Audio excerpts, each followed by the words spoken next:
Hello everyone, मेरा नाम है निरंजन सिंह और मैं आज आपके लिए लेकर आया हूँ रीइंफोर्स कंक्रीट स्ट्रक्चर की क्वेश्चन सीरीज, जिसमें ये आपका पार्ट फर्स्ट है। पार्ट फोर्थ हम ऑलरेडी अपलोड कर चुके हैं। 1 to 4 तक जो पार्ट्स हैं वो अपलोड हो चुके हैं हमारे YouTube study channel civil tech by ND पर। अगर आपको कोई भी सब्जेक्ट्स के क्वेश्चन आपको देखने हैं तो आप जो हमारा civil tech by ND YouTube study channel है उसके प्लेलिस्ट में जाइए, वहाँ से सारे सब्जेक्ट की जो हैं क्वेश्चन सीरीज आप दे सकते हो। हमने ऑलरेडी अपलोड कर चुके हैं और ये हमारा 5th पार्ट है। 100+ की क्वेश्चन सीरीज हम अभी तक चला रहे थे, तो आप सभी बने रहिए हमारे साथ सिविल टेक बाई एनडी पर और हमें ज़्यादा से ज़्यादा आप शेयर करिए, हमारे वीडियोस को लाइक करिए, जिससे हमें आपका सपोर्ट मिल सके और हम इसी तरह मेहनत करते रहें और आप भी मेहनत करते रहिए हमारे साथ। तो चलिए आज की सीरीज को स्टार्ट करते हैं। आज का पहला क्वेश्चन है आपका, shrinkage deflection in case of rectangular beam and slab can be eliminated by putting. यानी कि जो श्रिंकेज डिफ्लेक्शन होता है बीम में, उसको हम कैसे एलिमिनेट कर सकते हैं। तो श्रिंकेज डिफ्लेक्शन को हम एलिमिनेट करने के लिए क्या करते हैं, जो हमारा कंप्रेशन स्टील होता है यानी कि ASC को टेंशन स्टील के अगर हम इक्वल कर देंगे तो हमारा क्या होगा, जो हमारा श्रिंकेज डिफ्लेक्शन होता है बीम में वो हमारा क्या होगा, निगलेक्ट हो जाएगा या एलिमिनेट हो जाएगा। तो ऑप्शन देख लेते हैं। ऑप्शन ए है आपका compression steel more than the tensile steel, नहीं। ऑप्शन बी है आपका compression steel equal to tensile steel. Option C है आपका compression steel less than tensile steel, या ऑप्शन डी है आपका compression steel 25% greater than tensile steel. मैंने आपको बताया था अभी कि अगर आप जो कंप्रेशन स्टील है उसको टेंसाइल स्टील के इक्वल कर देंगे तो जो हमारा श्रिंकेज डिफ्लेक्शन होता है वो आपका क्या हो जाएगा, एलिमिनेट हो जाएगा। तो ऑप्शन बी इसके अकॉर्डिंग आपका सही हो जाएगा, compression steel equal to tensile steel. Next question है आपका, limit state of serviceability for deflection including effect due to creep, shrinkage and temperature occurring after erection of partitions and application of finishes as applicable to floors and roofs is restricted to। इस तरह के questions में basically आपको देखना क्या है कि जो आपका डिफ्लेक्शन होता है इन क्रीप श्रिंकेज सभी को इंक्लूड किया गया है आफ्टर इरेक्शन ऑफ पार्टिकल, इस तरह का आपको देखना पड़ेगा।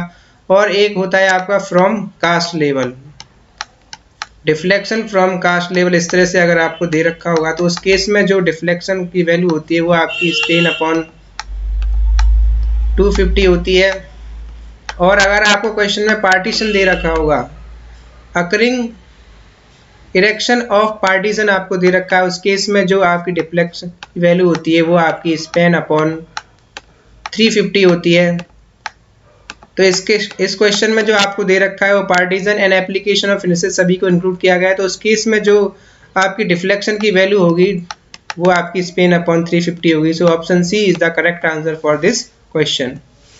नेक्स्ट क्वेश्चन है आपका, in case of composite construction the effect of creep and shrinkage. Option A आपका, can be ignored at the ultimate limit state due to large inelastic strains included, या ऑप्शन बी है आपका, can be completely eliminated if the props are removed after 28 days, या option C है आपका, in the in situ concrete has no interaction on the stresses in the pre cast component at any stage, या option D है आपका, can be ignored even at the limit state of serviceability. तो composite construction में हम करते क्या कि जो अगर हमें क्रीप और श्रिंकेज के इफेक्ट को हमें क्या करना है, इग्नोर कर देना है, तो can be ignore at the ultimate limit state पर due to large inelastic strain include होने की वजह से। यानी कि अल्टीमेट लिमिट स्टेट में क्या होता है कि लार्ज जो इनइलास्टिक स्ट्रेन्स होती हैं वो इंक्लूड हो जाती हैं, तो इसकी वजह से हम क्या करते हैं, क्रीप और श्रिंकेज को इग्नोर कर देते हैं। तो can be ignore at the ultimate limit state due to large inelastic strains included. So option A is the correct answer of this question. Next question है आपका, deflection can be controlled by using the appropriate. Option A आपका span upon depth ratio, या option B है आपका modular ratio, या option C है आपका aspect ratio, या ऑप्शन डी है आपका वाटर अपॉन सीमेंट रेशियो। तो डिफ्लेक्शन जो बेसिकली कंट्रोल किया जाता है वो आपका स्पैन अपॉन डेप्थ के रेशियो को हम कंट्रोल करके डिफ्लेक्शन को कंट्रोल कर सकते हैं। स्पैन अपॉन डेप्थ का जो एप्रोप्रिएट रेशियो होता है उसको उसकी वजह से हम क्या करते हैं, डिफ्लेक्शन को कंट्रोल करते हैं। So option A is the correct answer of this question. यानी डिफ्लेक्शन को हम स्पेन अपॉन डेप्थ के रेशियो को appropriate depth Spain upon depth ratio रखेंगे तो जो डिफ्लेक्शन है वो आपका वो भी कंट्रोल रहेगा। नेक्स्ट क्वेश्चन है आपका, in the limit state approach spacing of main reinforcement controls primarily. यानी कि जो स्पेसिंग होती है मेन रीइंफोर्समेंट की, लॉन्गिट्यूडनल डायरेक्शन में हम मेन रीइंफोर्स डालते हैं, ट्रांसवर्स डायरेक्शन में हम टाई बार्स डालते हैं, तो उनके बीच में जो स्पेसिंग होती है वो बेसिकली उससे हम क्या कंट्रोल करते हैं। तो जो स्पेसिंग दी जाती है बार्स के बीच में, अगर स्पेसिंग अच्छी होगी मतलब स्पेसिंग देंगे तो जो कंक्रीट है वो आराम से जिन बार्स के अंदर हम उसको पोर्स कर सकते हैं, प्लेस कर सकते हैं कंक्रीट को। एक तो ये आपकी बेनिफिट हो गया स्पेसिंग की वजह से रीइंफोर्समेंट में। दूसरा क्या होता है कि अगर आपकी स्पेसिंग आपने दे रखी है, यानी एक लिमिट के अकॉर्डिंग, लिमिट तक ही आपने मतलब एक लिमिट के अकॉर्डिंग स्पेसिंग दे रखी है, तो उससे जो कंक्रीट में क्रैक्स आते हैं वो भी कम आते हैं। तो बेसिकली इसमें जो दे रखा है ऑप्शन सी वो आपका करेक्ट होगा, क्रैकिंग। यानी कि जो अगर हम in the limit state approach में जो स्पेसिंग हम कंट्रोल करते हैं उससे हम हमारे जो कंक्रीट है उसमें जो क्रैकिंग आते हैं वो भी हम कंट्रोल कर सकते हैं। So option C is the correct answer for this question. Next question है आपका, unequal top and bottom reinforcement in a reinforced concrete section leads to. यानी कि अनइक्वल टॉप और बॉटम रीइंफोर्समेंट अगर किसी रीइंफोर्स सेक्शन में आपको दे रखे हो तो उससे क्या होता है आपका, फर्स्ट है आपका क्रीप डिफ्लेक्शन, या ऑप्शन बी आपका श्रिंकेज डिफ्लेक्शन, या ऑप्शन सी आपका लॉन्ग टर्म डिफ्लेक्शन, या option D is large deflection. Basically अगर unequal top and bottom reinforcement आपको दे रखे हो तो उससे जो कंक्रीट सेक्शन में जो लीड्स होता है वो आपका श्रिंकेज डिफ्लेक्शन होता है। So option B is the right answer for this question. यानी श्रिंकेज डिफ्लेक्शन आने लगेगा किसी कंक्रीट सेक्शन में अगर आपने उसमें unequal top and bottom reinforcement आपने प्रोवाइड कर रखा है तो श्रिंकेज डिफ्लेक्शन बेसिकली ज़्यादा आएगा। So option B is the correct answer of this question. Next question है आपका, high yield deformed bar have a, first है आपका डेफिनेट यील्ड पॉइंट, या ऑप्शन बी आपका percentage elongation less than that of mild steel, या option C आपका percentage elongation more than that of mild steel, या option D आपका chemical composition different from mild steel. Basically जो HYSD बार होते हैं, या इनको HYSD शॉर्ट में लिखाते हैं, HYSD बार बोलते हैं, हाई यील्ड डिफॉर्म बार। HYSD बार में जो इलोंगेशन होता है वो बेसिकली कम होता है with respect to mild steel. So option B जो है वो आपका करेक्ट हो जाएगा, percentage elongation less than that of mild steel. यानी कि माइल्ड स्टील में क्या होता है, इलोंगेशन ज़्यादा होता है with respect to higher steel के। माइल्ड स्टील को हम डिनोट कैसे करते हैं, Fe250 से, और हायर ग्रेड जो होता है Fe415 या Fe500 हम लेके चलते हैं। तो जो परसेंटेज इलोंगेशन हाई यील्ड में होता है वो आपका कम होता है with respect to mild steel. So option B is the correct answer for this question. Next question है आपका, partial safety factor for steel is. Basically पूछा क्या गया कि पार्शियल सेफ्टी फैक्टर हम जो स्टील में लेते हैं उसकी वैल्यू कितनी होती है। फर्स्ट है आपका 1.5 होती है, या ऑप्शन बी आपका 1.12 होती है, या ऑप्शन सी आपका 1.15 होती है, या ऑप्शन डी आपका 1 होती है। बेसिकली जो पार्शियल सेफ्टी फैक्टर हम स्टील के केस में लेके चलते हैं वो आपका 1.15 होता है। So option C is the correct answer of this question. वहीं अगर कंक्रीट की अगर बात करेगा तो जो पार्शियल सेफ्टी फैक्टर की वैल्यू होती है वो आपकी 1.5 होती है। नेक्स्ट क्वेश्चन है आपका, the assumption that the plane section normal before bending remain normal after bending is used. First option है आपका, in both WSM and LSM, यानी वर्किंग स्ट्रेस मेथड और लिमिट स्टेट मेथड दोनों में यूज करते हैं, या ऑप्शन बी आपका ओनली वर्किंग स्ट्रेस मेथड में हम assumptions यूज करते हैं, या ऑप्शन सी आपका only in limit state method में यूज करते हैं, या ऑप्शन डी आपका only in the ultimate load method of design. Basically जो assumption हमारे यूज किए जाते हैं, जो मटेरियल आपका होना चाहिए वो होमोजेनियस होना चाहिए, और सेकंड जो assumption हम लेके चलते हैं, जो आपका प्लेन होता है प्लेन सेक्शन वो नॉर्मल होना चाहिए बिफोर बेंडिंग और नॉर्मल ही रहना चाहिए आफ्टर बेंडिंग। तो ये जो दोनों assumption हम लेके चलते हैं वो आपके वर्किंग स्ट्रेस मेथड और लिमिट स्टेट मेथड दोनों में यूज किए जाते हैं। So option A is the correct answer of this question. Next question है आपका, as per IS 456/1978 the ratio of stress in concrete to its characteristic strength at collapse in flexure for design purpose is. Basically क्या होता है, जो compressive strength होती है concrete की उसकी जो वैल्यू होती है 0.67 times of characteristic strength F C K characteristic strength होता है। करेक्टरिस्टिक स्ट्रेंथ आपकी होती क्या है, जो वैल्यू होती है not less than 5% result are expected to fail. जब आप टेस्टिंग करते हैं क्यूब्स की, आप टेस्टिंग करते हैं, जो एवरेज स्ट्रेंथ होती है उसका जो 5% रिजल्ट है उससे ज़्यादा आपका फॉल नहीं होना चाहिए, तो उसे हम करेक्टरिस्टिक स्ट्रेंथ बोलते हैं। ये हमारा बेसिकली एवरेज स्ट्रेंथ आती है कंक्रीट क्यूब्स की, और एवरेज स्ट्रेंथ से भी लो स्ट्रेंथ हम लेके चलते हैं, बिकॉज क्या होता है उसमें डेप्रिसिएशन होता है, फॉल हो जाता है कंक्रीट में। तो जो कंप्रेसिव स्ट्रेंथ होती है वो 0.67 टाइम्स होती है करेक्टरिस्टिक स्ट्रेंथ के। और इसमें बेसिकली क्वेश्चन में आपसे पूछा क्या गया, रेशियो पूछा गया है stress in concrete to its characteristic strength. तो ये कंप्रेसिव स्ट्रेंथ हो गई। अब कंप्रेसिव स्ट्रेंथ की डिज़ाइन वैल्यू जो हम कैलकुलेट करते हैं, design value of characteristic strength वो आपकी होगी 0.67 FCK upon factor of safety से इसको डिवाइड मार देंगे तो हमारे पास डिज़ाइन वैल्यू आ जाती है। तो फैक्टर ऑफ सेफ्टी बेसिकली जो कंक्रीट के लिए यूज़ करते हैं 1.5 होती है, तो design value of compressive strength जो आएगी 0.67 FCK अपॉन 1.5 आ जाएगी। यानी कि अगर आप इसको कैलकुलेट करेंगे तो 0.4467 FCK वैल्यू आएगी। अब आपसे पूछा क्या गया क्वेश्चन में, स्ट्रेस का रेशियो पूछा गया concrete to its characteristic strength, यानी डिजाइन स्ट्रेंथ आपने निकाल ली है, करेक्टरिस्टिक स्ट्रेंथ से इसको डिवाइड मार दोगे तो आपके पास रेशियो आ जाएगा 0.446। So option B is the correct answer of this question. Next question है आपका, in limit state design of reinforce concrete deflection is computed by using. यानी कि लिमिट स्टेट डिजाइन मेथड में जो डिफ्लेक्शन निकालते हैं, हम कैलकुलेट करते हैं, कंप्यूट करते हैं, वो बेसिकली होता क्या। फर्स्ट ऑप्शन है आपका सेकंड मॉडुलस में यूज करते हैं, या ऑप्शन बी आपका टेंजेंट मॉडुलस यूज करते हैं, या ऑप्शन सी आपका इनिशियल टेंजेंट मॉडुलस यूज करते हैं, या ऑप्शन डी आपका short and long term values of young modulus basically use किए जाते हैं। सो ऑप्शन डी इसका करेक्ट है, क्योंकि शॉर्ट और लॉन्ग टर्म वैल्यू हम यूज करते हैं। लॉन्ग टर्म वैल्यू जो होती है आपकी कंक्रीट की, वो आपकी EC equal to EC upon 1 plus theta होता है। Theta is the creep coefficient and the value of theta is equal to ES upon EC होता है। So option D is the correct answer of this question. Short and long term values of Young modulus are basically used to compute the deflection in limit state design of RCC.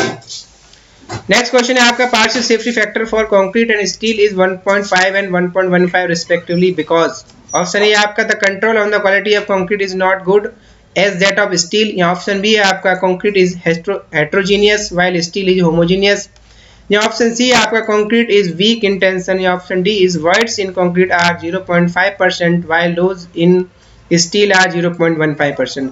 Basically जो हम partial safety factor लेके चलते हैं वो concrete में हम 1.5 लेके चलते हैं, और स्टील में जो है 1.15 लेके चलते हैं। ऐसा इसलिए क्योंकि जो क्वालिटी कंट्रोल होता है ऑन द कंक्रीट वो बेसिकली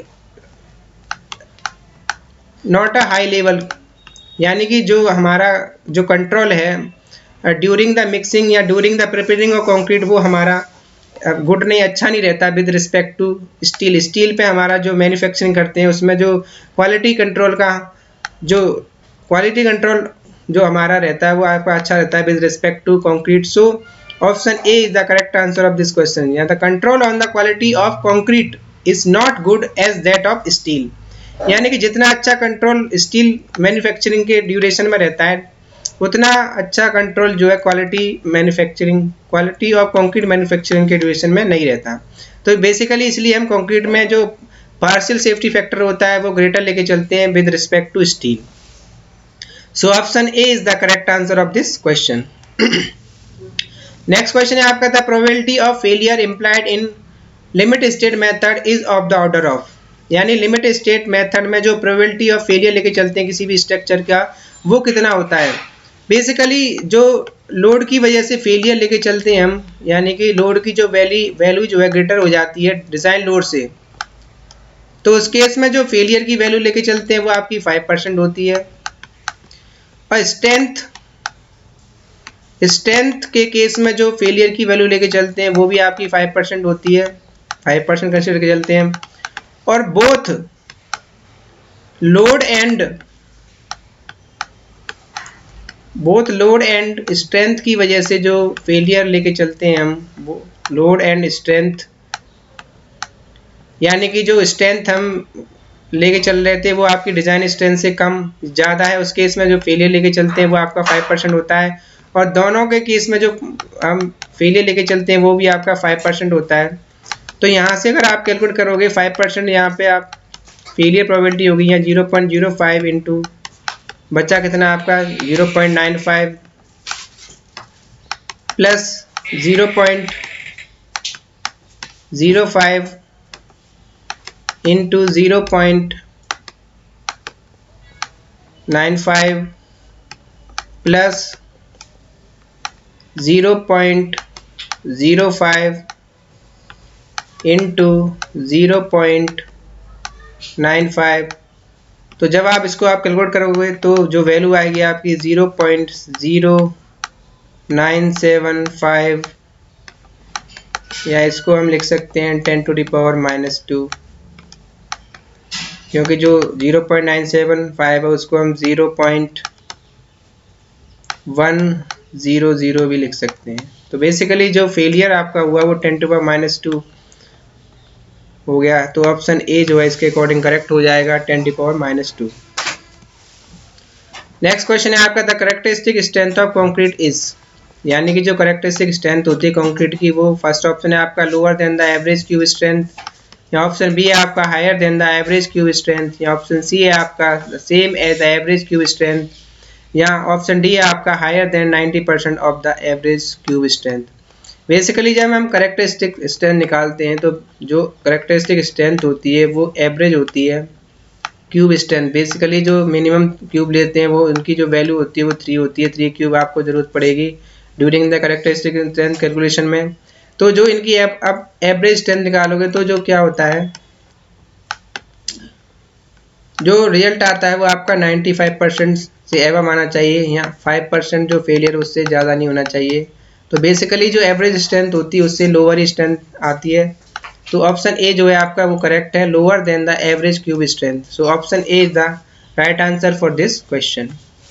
नेक्स्ट क्वेश्चन है आपका, which of the following section perform better on the ductility criteria, यानी कि डक्टिलिटी क्राइटेरिया केस में आपका कौन सा सेक्शन जो है बेटर परफॉर्म करता है। फर्स्ट है आपका ओवर रिइंफोर्स सेक्शन, या ऑप्शन बी है आपका अंडर रिइंफोर्स सेक्शन, या ऑप्शन सी है आपका बैलेंस सेक्शन, या ऑप्शन डी है आपका non prismatic section.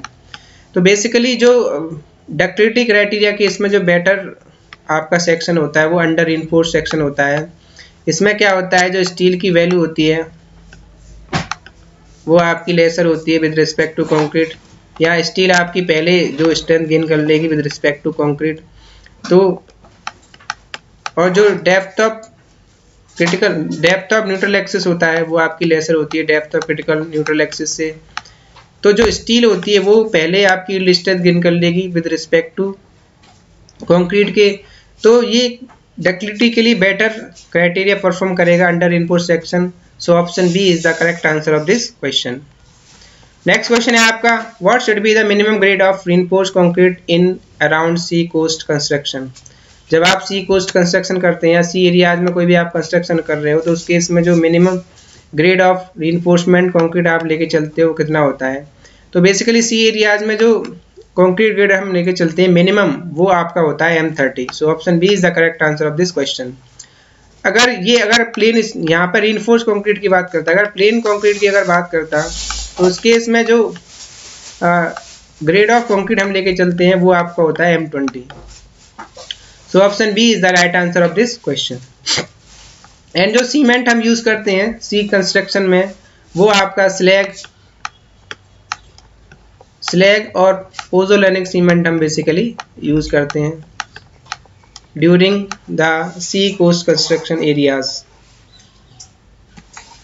Next question है आपका, what is the value of flexure strength of M25 concrete, यानी M25 कंक्रीट आपको ग्रेड दे रखा है उसके लिए फ्लेक्सर स्ट्रेंथ की वैल्यू पूछी गई है। तो फ्लेक्सर स्ट्रेंथ की बेसिकली जो वैल्यू होती है FCR is equal to 0.7 times of root of FCK। तो 0.7 स्क्वायर रूट में एफ सी के की वैल्यू आपको दे रखी है 25। 25 का रूट आप लोगे तो 5 आएगा, तो 0.7 इंटू 5 कर दोगे आप तो आ जाएगा 3.5 MPa। तो ऑप्शन बी जो है वो आपका करेक्ट हो जाएगा 3.5 MPa। FCR का ये फॉर्मूला होता है, FCR is equal to 0.7 times root of FCK होता है। ये आपकी फ्लेक्सर स्ट्रेंथ होती है। So option B is the right answer of this question. Next question है आपका, working stress method of design for reinforced concrete is. Option A आपका not a limit state method design, limit state design, या option B है आपका a serviceability limit state design, या option C है आपका ए limit state for crack width, या option D है आपका a collapse limit state. Working stress method of design जो बेसिकली होता है आरसीसी का बीम के लिए, रीइंफोर्स्ड कंक्रीट कोई भी स्ट्रक्चर है उसके लिए क्या होता है, ऑप्शन ए जो आपका करेक्ट हो है, not a limit state design method. So option A is the correct answer of this question. Next question है आपका, what is the modular ratio to be used in the analysis of RC beam by WSM if M20 is used. यानी working stress method आपको दे रखा है, उस case में modular ratio की वैल्यू पूछी गई है। मॉडुलर रेशियो बेसिकली होता है क्या, एम, अगर आपको सीधा सिर्फ ग्रेड दे रखा हो तो M is equal to 280/3 sigma CBC। CBC आपका होता है permissible stress in concrete, and according to M20 sigma CBC की जो वैल्यू होती है आपकी वो होती है 7 Nm²। तो ये सारी वैल्यू आप यहाँ पुट कर दोगे तो आपके पास मॉडुलर रेशियो आ जाएगा 280/3 इंटू 7। जब आप इसको सॉल्व करोगे तो वैल्यू आएगी आपकी 13.3। तो option A is the correct answer of this question. अगर परमिसिबल स्ट्रेस, अगर M20 का केस आपको दे रखा है, उस केस में आपको परमिसिबल स्ट्रेस इन स्टील पूछता है, यानी सिग्मा ST की वैल्यू पूछता है, तो वो आपकी होती है 140 Nm²। वहीं आपको अगर M25 दे रखा होता है तो उस केस में जो वैल्यू होगी वो आपकी सिग्मा ST की होती है 230 Nm²। So option A is the correct answer of this question. The last question of this series is modulus of elasticity of concrete is increased with। यानी कि मॉडुलस ऑफ इलास्टिसिटी जो होता है concrete का वो क्या होता है। फर्स्ट ऑप्शन है आपका increase in age, option B है आपका लेसर वाइब्रेशन, या ऑप्शन सी है आपका शॉर्टर क्यूरिंग पीरियड, या ऑप्शन डी है आपका higher water cement ratio. Basically जो मॉडुलस ऑफ कंक्रीट होता है आपका EC की जो वैल्यू होती है आपकी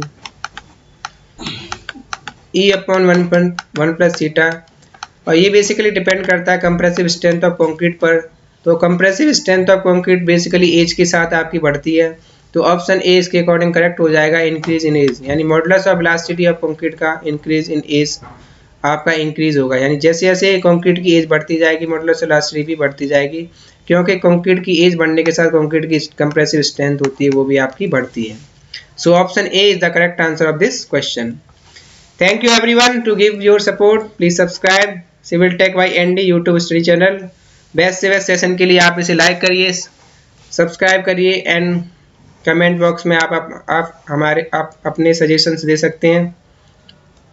थैंक यू, कीप वॉचिंग।